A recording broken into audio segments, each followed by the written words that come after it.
രാജ്യത്തിന്റെ നിയമം അനുസരിക്കാൻ തയ്യാറല്ലാത്തവരുമായി യാതൊരു തരത്തിലുള്ള സഖ്യവും ഉണ്ടാക്കുവാൻ ഓർത്തഡോക്സ് സഭയ്ക്ക് താല്പര്യമില്ലെന്നും സംസ്ഥാന സർക്കാർ കൊണ്ടുവരാൻ പോകുന്ന ചർച്ച് ബിൽ സഭയെ സംബന്ധിച്ച് കാര്യമുള്ളതല്ലെന്നും ഓർത്തഡോക്സ് സഭ പരമാധ്യക്ഷൻ ബസേലിയോസ് മാർത്തോമാ മാത്യൂസ് തൃതീയൻ കത്തോലിക്ക ബാവ പറഞ്ഞു.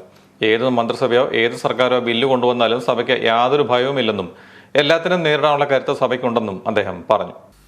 അദ്ദേഹത്തെ 75-ൽ മുടക്കി ഔഗൻ ബാവ 75-ൽ മുടക്കിയതായ സമയത്ത് ഈ മലങ്കര സഭയിലുള്ളവരെല്ലാവരും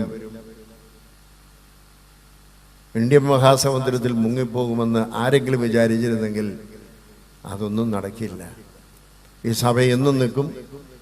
അതിനെ തീയിൽ കൂടി കടന്നുപോയുള്ള സന്ദർഭങ്ങൾ അനേകമുണ്ട്. അങ്ങനെയുള്ള ഒരു തീയിൽ കൂടി കടന്നു പോകുവാൻ ഏത് മന്ത്രിസഭയോ ഏത് സർക്കാരോ ബില്ല് കൊണ്ടുവന്നാലും ഞങ്ങൾക്ക് മലങ്കര സഭയ്ക്ക് യാതൊരു തരത്തിലുള്ള ഭയവുമില്ല. അതിനെ നേരിടുവാനുള്ള കരുത്ത് മലങ്കര സഭയ്ക്ക് ഇന്നുണ്ട്.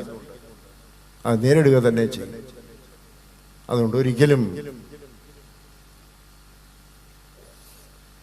പരിശുദ്ധ ബസേലിയോസ് പൗലോസ് തൃതീയൻ കാതോലിക്ക ബാവ നൽകിയതായ സന്ദേശം, സ്വാതന്ത്ര്യത്തിൻ്റെ സന്ദേശം, മലങ്കര സഭയുടെ 34 ഭരണഘടനയും കോടതി വിധികളും കുരുതി കഴിച്ചുവിട്ട് ആരുമായിട്ടും ഒരു സമാധാനവും ഉണ്ടാകുവാൻ മലങ്കര സഭ തയ്യാറല്ല. അതൊരിക്കലും നടക്കാനും പോകുന്നില്ല. അതാണ് അദ്ദേഹം നമുക്ക് നൽകിയ സന്ദേശം.